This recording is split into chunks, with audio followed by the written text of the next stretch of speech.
Hi and welcome to the All Things ITSM Global Podcast. We're coming to you from BMC Engage in Las Vegas. I'm Kirsty McGowan. I'm here with Charlie Betts. Kirsty. Carlos Casanova. Hello, Kirsty. And now we're speaking with Alex Henson Hey. from BMC. Welcome. Thank you for having me. Yep, it's a pleasure.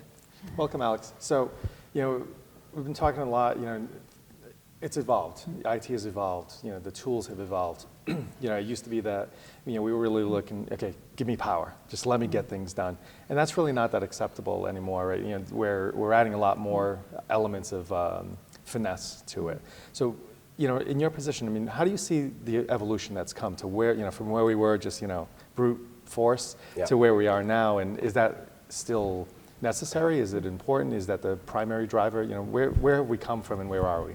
Well, I think to answer that, you have to rewind a little bit. And, at this conference, we've talked a lot about the digital enterprise and the digital revolution. And for me, the interesting thing about the digital revolution is it comes from a very, very different place to previous technology revolutions. So in the past, what we've done with technology has been driven by the advent of new technology. Sure. When network capacities increased, we introduced things like VoIP because we could. Okay. When the internet came about, we started to move things online. But it was really driven by the technology, whereas the digital revolution is driven by something very, very different. It's more of a desire and a philosophy to focus on the end user, to focus on the consumer, and make technology far, far more consumable. And there's nowhere more evident than that, really, than in our own worlds. When we look at things like ITIL, which is it's a phenomenal framework and serves a very, very good purpose, but it was developed 15, 20 years ago in a time where just having a service up and running was sufficient. Sure. Yes. To be up was good. Today, that's no longer good enough. And, we see that in our personal lives.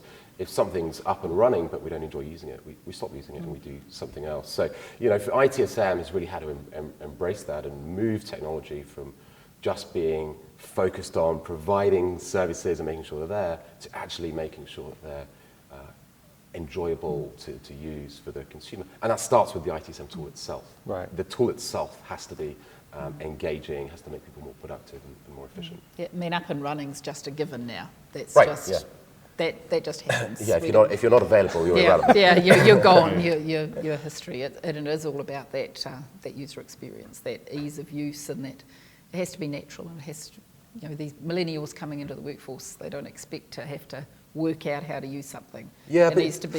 Millennials are an interesting one because people very often talk about millennials as being a driver, and they are, of course. But millennials are not really the driver. Millennials are a result of a change in technology around us. Yes, that's true. And actually, some of the people I work with who are, let's say, a little bit older than the millennial generation, they still embrace this technology like anyone else. So really the millennials are the result of this mind shift and change rather than the driver, I think. Yes. So it's interesting you say that, because we've all referenced it and it's used pretty extensively. So I'm almost wondering, should the term not be the millennials, but the millennial mind? I call it the millennial effect, but it's the same thing. Yeah, absolutely.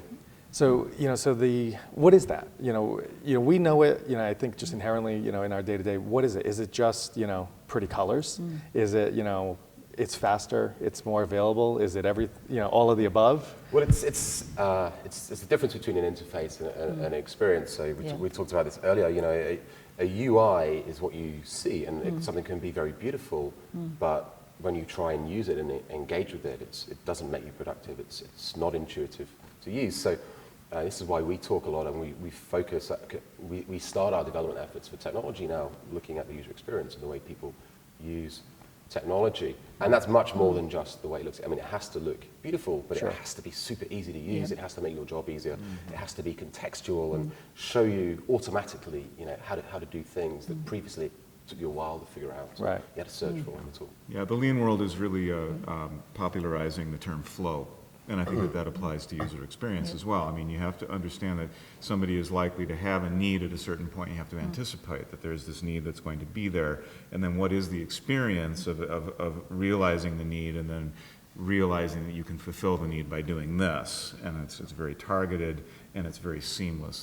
There's not like heavy training overhead, there's not ticketing overhead, there's not process overhead, there's not project management overhead. All these kinds of things are really being shaken up by this new paradigm we're in. I thought it was brilliant insight, though, that the millennial mind is the product of what has come before that's That's right. enabled it. Yep. Yep. I mean, they have those expectations because the infrastructure had evolved to the point to support those expectations. So that was a really great Well, insight. you know, there's another thing that you can look at from that aspect.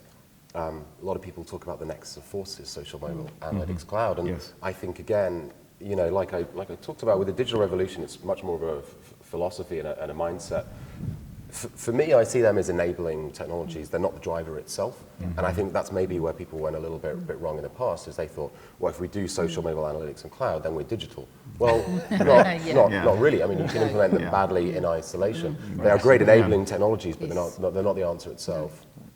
You know, it's funny, you know, I'm tying it back into, you know, flying out here.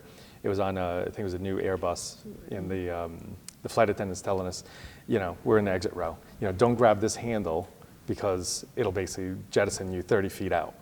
And I'm looking at, and it's a design thing, right? The handle that you're supposed to grab is right next to it. And I'm like, how, you know, there's an experience that that's you scary. don't want. No, you don't want I had the same thing actually. The interface was beautiful. It was nice and Yeah. clean. The handle's nice and you know curved for your hand. But that is not an experience I that, had that you want. when I lived in the UK, I had a boiler, and next to it was this little white box with a red button on it and a label that said, "Do not press this button." And what's the first thing you I've did? never pressed it. Oh, you haven't? No, but I was See, I would so be the one that tempted. like after the first. It's like, well, Yeah. yeah, I mean, you know, but yeah, you're right. I mean, you know, the buttons at the data centers. You know, don't press these buttons. Yeah. And there's always someone that's like, well, why? Like, You know, and you're definitely going the wrong path on the experience. But you know. it's you know, for us, as I talked about, when we start our development process for Remedy and MyIT and well, all the products in the BMC portfolio now, we start by sitting down and watching people use tools today Right. and seeing how they do things. And it's interesting because, you know, the old way of building ITSM tools was to take processes, I should say, and embed them into the tool. So you end up with a module for incident, one for problem, one for change. But when you actually sit down and watch people do their jobs, that's not how they work, that's not how they live. They don't. Yes. They need access to incident, problem, change, knowledge, Yeah. all at the same time Yeah. on the Yes. same screen. And when you take that approach, when you become totally user-focused, you see these things and it's so obvious. Yeah, I mean, that's definitely an area that I'm somewhat interested in lately is I love the ITIL, IT Service Management vision about user experience and, you know, the value of the service in the moment of truth. Yeah. You know, ITSM absolutely gets it there. But this proliferation of processes, you know, Or both. you But know, it's important to have them, Yes. but they need to be hidden from the user. Yeah, Yeah. exactly. And in some sense, you know, if you are the performing person, it's all just work. Yeah. Don't make me look in these different portals to figure out what work I need. Yeah. And, you know, I don't know how much you're tracking, you know, the Agile community, but I think the Agile world is really starting to challenge this with frameworks like Kanban. Where it really isn't about the process. It's about I have a limited ability to accept work in process. I accept it into my queue. I get it done. Yeah. I don't care if it's an incident, a change, a service request, a problem, or I'm whatever. just gonna It's do work it. that needs to get done. It's just work that needs to get done. Yeah. Yeah. I mean, years ago, I mean, I worked for a small software product company, and I remember, and I just don't know if this is something that's standard still, but it was for us. You know, all of us went to a human factors training. You know, human factors, how do people interact with it? How, you know, what things look like? You know, just the information of, hey, there's a large percentage of people that are colorblind. And little things that you don't think about. But I look at tools coming out, you know, over the last few years, and I'm like, nobody really looked at this. And it's just like, I have, you know, this much real estate, I can put this many fields on, very column, Yes. and I'm just gonna, Yeah. and you just look at it, and you're like, and I use tools now, and I'm like, why is this here? Mm. You know, and I'm like, why am I spending 30 seconds extra to look for the button To when look for it, yeah. I just finished this? That would be natural here, not there. Yep. Yeah. So it sounds like you guys really, I mean, I love the idea and the term, you know, the philosophy of it, because I think it grounds you in a vision, you know, and I talk to a lot of leaders and visionaries and stuff. I think that's what grounds you, and that's what brings, I think, all of those together. Yeah. And, you know, there's always that same, you know, principle that you're following. I mean, I think there are a couple of things that really speak to that. The first is the persona-based approach to building software. So focusing on the user and focusing not on the process, but on the person. And this notion that there's a service desk analyst who might need to access multiple different processes, and they don't want to have to be exposed to that. And equally, understanding that someone who's requesting a change is different to someone who's managing a change. The information that they need is different. In the past, they went to the same module Yeah. and saw things that they didn't need. The other interesting thing is that, you know, we talk about being mobile first, and, you know, and really it's not necessarily mobile first. You have to be equal on all platforms the same way Evernote or Yeah. Dropbox is.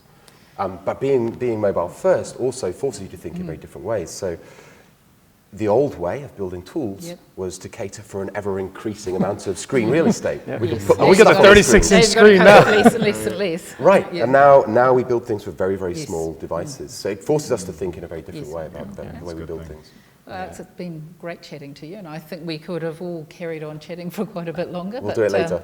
Yeah, we might have to do that. So thanks a lot for your time. Thank you. That was really interesting. Thanks for having me. Thanks. Thank you very much.